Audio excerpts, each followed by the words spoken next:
what an incredible time we get to live in. The transformation that we're going through right now, all of us are going through right now, is unlike anything that's ever happened before. This is a new beginning for humanity, and it's not well understood. So my hope in the next half an hour is to give you some tools, some frameworks to help understand what's actually happening, but also to show you that this isn't just happening to you. You're not just an observer of this process. You're an active participant in the world that's changing. So this quote often from Ayn Rand. Yeah, okay. From Ayn Rand, we can ignore reality, but we can't ignore the consequences of ignoring reality. Because some of the concepts I'm going to share with you here are going to be challenging, especially if you've heard them for the first time, you're going to want to push back. And I would ask you to just investigate the concept that I share for its reality, and then understand what it is imposing on your thoughts, okay? Everybody has their own view of Bitcoin. For some, it's a scam. For some, it's a lifeline. For others, it's one of thousands of cryptos. For others, still, it's the best asset. For me, it's these 5 interconnected things together: an open, decentralized, secure protocol bounded by energy. And all 5 of those are critical in what they make up, and I think they're not well understood, so I'm going to go into every one of them. Open. To anyone, to everyone. Unstoppable. No matter what you do, you cannot stop this. It's free to use. It's permissionless. So there's no coercion. It's just a choice, whether you see it, want to learn about it, or stay in the existing system. It's decentralized. The existing system we live in, wealth concentrates. And wealth gives you more power to be able to elect politicians. Wealth gives you more power to change laws. Wealth consolidates. In this system, wealth does not give you more power. If you run a node, you are the network. You have the same vote as anybody else. And there's tens of thousands of nodes keeping this decentralized. Those nodes are nodes that are run by people like me who know what this game is about. It's a game that changes our future completely, and we are not going to give up. So 2017 block size wars was an example of what happened in these nodes. And part of the network wanted to increase the block size so that you could get more fees. And part of the network said, no, because if we increase the block size, then the cost of running a node will explode, and then it will centralize nodes. So that fight created a chain split. The chain split that was driven by the largest players, the economic actors at that time, was Bitcoin Cash, and it's now at about $600 versus Bitcoin, which is about $97,000 US. And what it proves to you is the nodes control this network. We are the nodes. You have a voice in this. And we've never had something like that before. Gold always got centralized. It always got repriced because it got centralized. It's secure. In 16 years, never a hack, never a breach. The staggering amount of energy protecting this network makes a 51% attack virtually impossible. Combine that with what confirms the miners, the nodes. Those nodes are unbuyable. The consensus that makes up that, we are Bitcoin. And once you understand what you're fighting for, you start running a node and you become part of the network. And so those who think about, okay, one day this is going to fail because of a quantum attack, completely misunderstand the consensus mechanism that is Bitcoin. Because what would happen is all of these people would change to make it quantum resistant. Protocol. Critical one here, the internet is a protocol. The internet came in layers, and TCP/IP was the first layer of the internet. And 20 years later, 1989, Tim Berners-Lee created HTTP, which was the 4th layer of the internet. 20 years later. And they come in layers. And what does that tell you? The beginning layer does something really, really narrow. Because if you're going to build it and they ossify and it gets harder and harder and they get attacked and everybody tries to attack it, and because if you're going to build anything on top of it, it has to withstand everything else. And that's how this protocol is coming in to imagine. So when people talk about Bitcoin today and they're measuring the payment layer and everything else, which is just emerging on the second layer, they're comparing Bitcoin launching in a protocol stack, and they want it to do everything right away. These layers come slowly and over time, and they are also winner take all. There is no second internet. They are winner take all. There is no other coin. They all fail to this because the internet the protocol comes in layers. And so, but if you were measuring a protocol like a technology, it would make perfect sense to say, I'm going to trade off this decentralization and security for scalability and centralize. And because there would be a whole bunch of people who would not understand how protocols develop. They would be thinking in technologies, and they would be really confused by what that looks like. Bounded by energy. So when I say bounded by energy, I'm going to use an analogy to do this. So if you run a bakery, and I came to you one day and I said, I want to buy all your extra bread. And the next day you produce 2 times as much bread. And I came in and bought it. The next day, 4 times as much bread, come in and bought it. All I wanted was a discount to your bread. Next day you decide, I'm going to buy tons of ovens. I'm going to employ tons of people, and I'm going to make abundant bread. I come in and I buy it all your extra. So what did I just do with that example in bread? You created abundance in bread because you had the capital to be able to know you always had a buyer. Now insert energy for bread, and that's what Bitcoin mining does. And it creates abundant energy by searching out the lowest cost energy all around the world and creating a free market for energy. And people question this. I've seen this process. I was in Malawi and saw where people make $1 a day and have electricity for the first time because of what I just described. Because Bitcoin miner went in, bought all the energy, reduced the cost so much that now all the villagers could connect to the energy. And if the villagers want to pay more than a Bitcoin miner just turns off. And they buy it at night. They only buy it at night when the villagers aren't using it. So, sorry, I'm going to go back for a second. So what would it look like if this new protocol this new open, decentralized, secure protocol bounded by energy was what would it look like to us, and what would markets measure it as? And this is a pretty simple statement, and it's a first principle. The natural state of the free market is deflation. Not might be deflation, is deflation. So, and why? Because what we do as humans is we create more value than what came before. And if we don't create more value than what came before, nobody uses our product or service. We fail in the free market. And we trade with each other all over the world, and the output of that has to be deflation because we are an active role in it.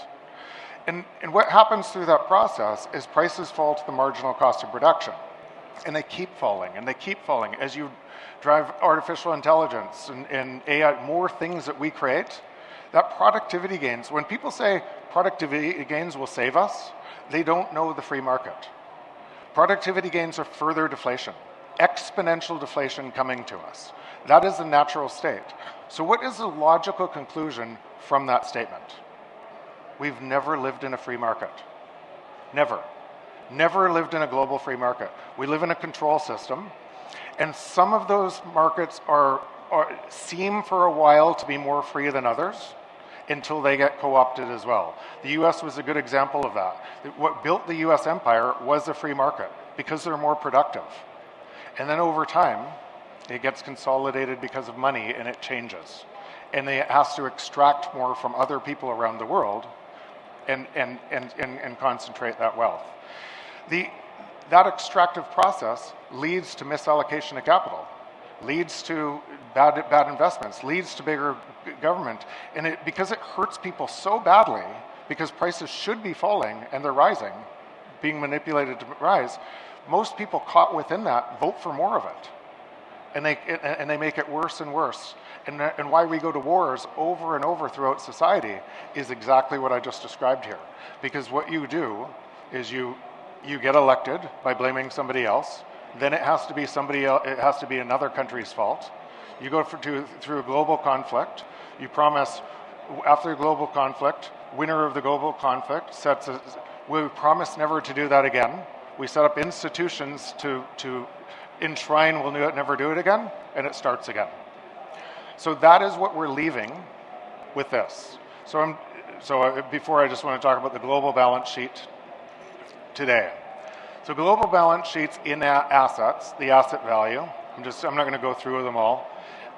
Between your brand, your financial assets, your tangible assets, looks like that. Everything you measure is in there. This conference hall, your house, every business is in that number, 900 trillion. It's backed by that. 323 trillion of debt today. By the way, the 200 trillion of liabilities against derivatives, 65 trillion of 2 years ago, the Bank of International Settlements found 65 trillion that was missing in off-balance sheets transactions. So let's just clear the room here.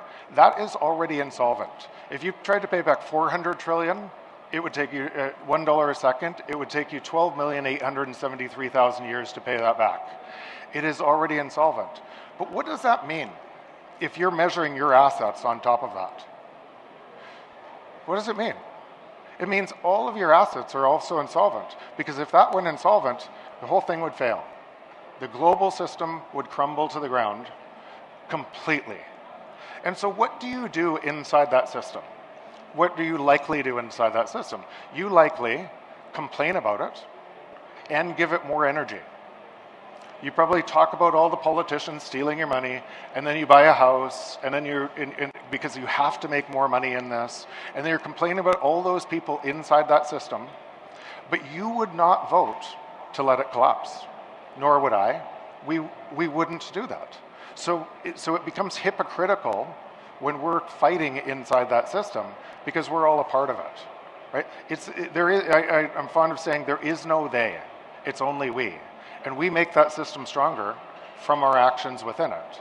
The problem is that system is insolvent. And so so what would your asset of your house be if that system actually was allowed to fail? So you won't let it. So now we have two kind of big problems, big opportunities problems. These two systems are incompatible. They're opposites, right? So one system, free market that we talked about, that we know is true, and the other system that we live in and measure from, every asset in there is contingent upon more money printing. Contingent. In other words, there's counterparty risk of everything in our life on that, and there's no counterparty risk on Bitcoin. It is the only thing on the planet, because it's an open, decentralized, secure protocol bounded by energy, without counterparty risk. So what would this look like to us? What would it look like as you went through this? And this is probably, if you don't know this deep enough right now, it's probably doing the same thing it did in my mind, and everybody that kind of goes down the Bitcoin rabbit hole. It creates a cognitive dissonance. And these two thoughts are incompatible. And so what a lot of people do, is they want to drive. They have to be compatible, and because one thought, their entire world they live in, is wrong. It's upside down. And it's really hard on yourself, it's really hard on your mind to accept that. So a lot of people just eject. They don't want to investigate more, and they eject, and they go back to ignoring it, or fighting it or trying to say, I'm going to stop it, because it can't be true. But it is true. And so as you come to understand this, this is the journey down the rabbit hole. And it goes deeper and deeper and deeper as you start to understand it, and how you are connected. You are very much connected to the world that you were creating through this journey. And I like to look at this as, imagine, and this is, you could do this too, imagine you are in this. Michael Saylor is in this. Gigi is in this. Matt Odell is in this. Everyone in this room, myself, is in this. And we are all in different levels of this understanding of what's happening. And think about this group of people being 8 billion people. And most of those people are at the very, very top. They are living in a system of control. They're living in a system that's getting worse and worse, and they're feeding it. And they don't understand what's happening. And then you have Bitcoin that's imposing a new system. So what would it look like to each person? Okay, what would that look like? And I'm going to do this on stage, so you can kind of feel it.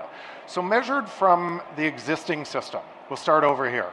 Measuring from the existing system, all my prices would be going up. Everything. Government would be getting bigger. I would be losing individual rights and freedoms, things I took for granted. The way that my neighborhoods used to look like, everything would be getting worse, and I would be fearful of it, and I'd be talking about it, and I would be inside that system, looking for somebody inside that system to save it. But we've already resolved. This isn't a person problem. This is a system problem. It can't be resolved by the system. So all of those people that are essentially getting extracted from at a crazy base. So if you were one of 7 billion people on this planet without assets in this system, you would be living in perpetual fear.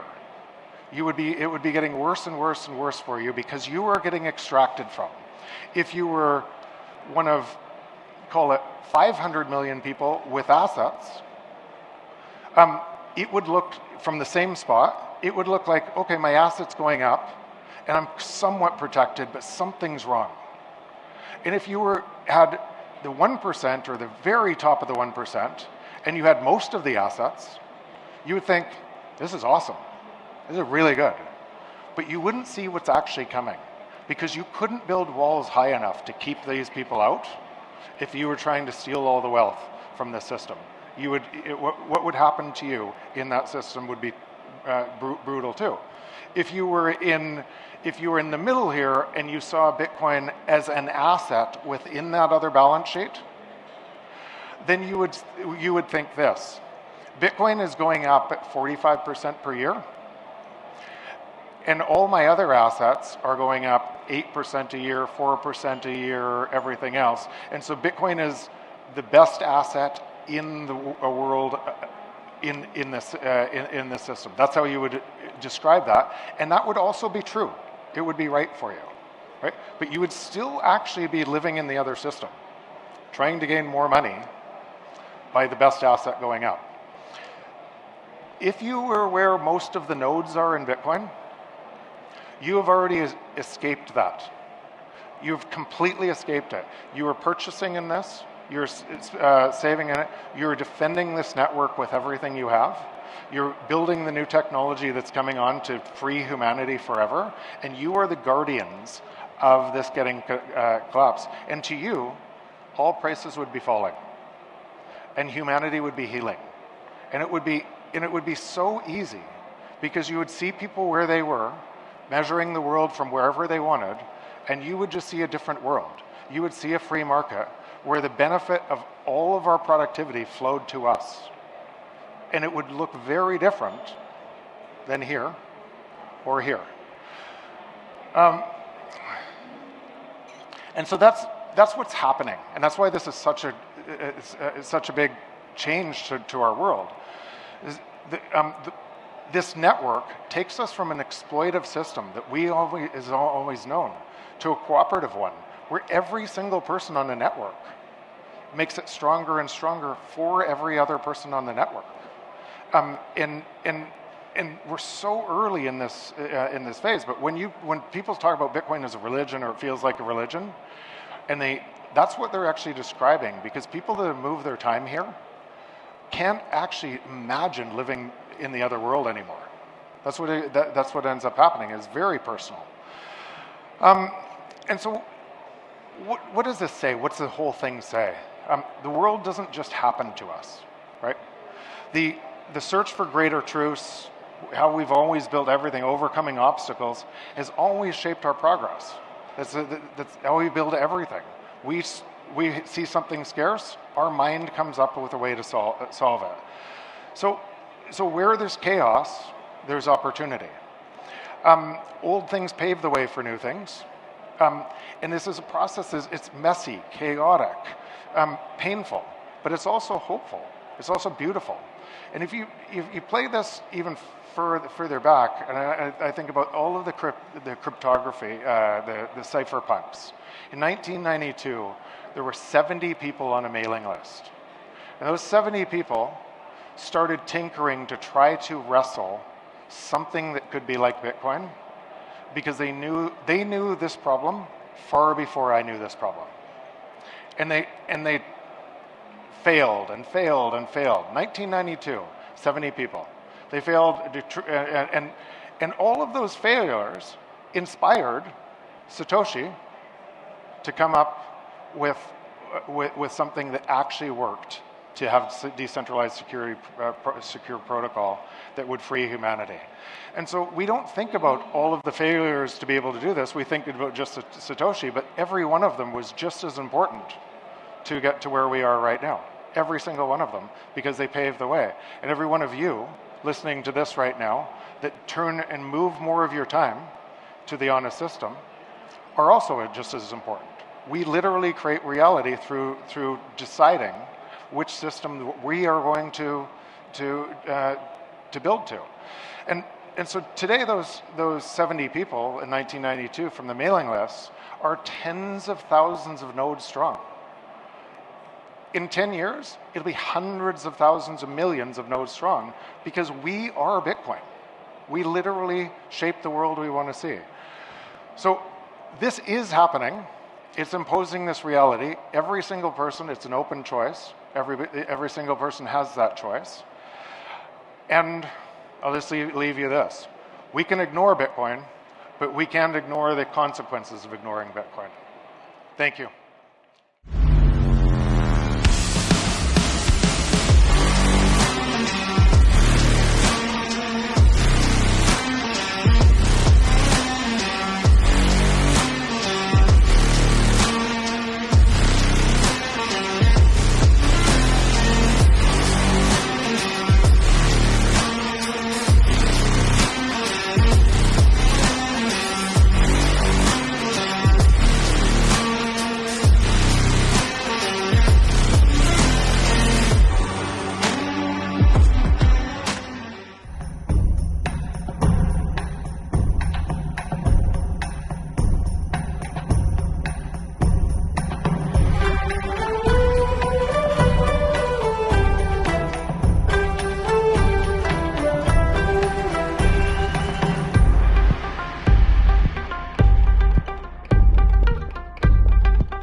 Is your company ready for the next evolution in financial strategy? Bitcoin for Corporations is your partner in securing the future of your business. With exclusive membership benefits, our comprehensive masterclass, and a network of trusted service providers, we provide the insights and resources to help you incorporate Bitcoin into your financial strategy, ensuring stability and long-term value. Strengthen your business. Innovate with confidence. Bitcoin for Corporations, protecting your treasury and positioning you for the future.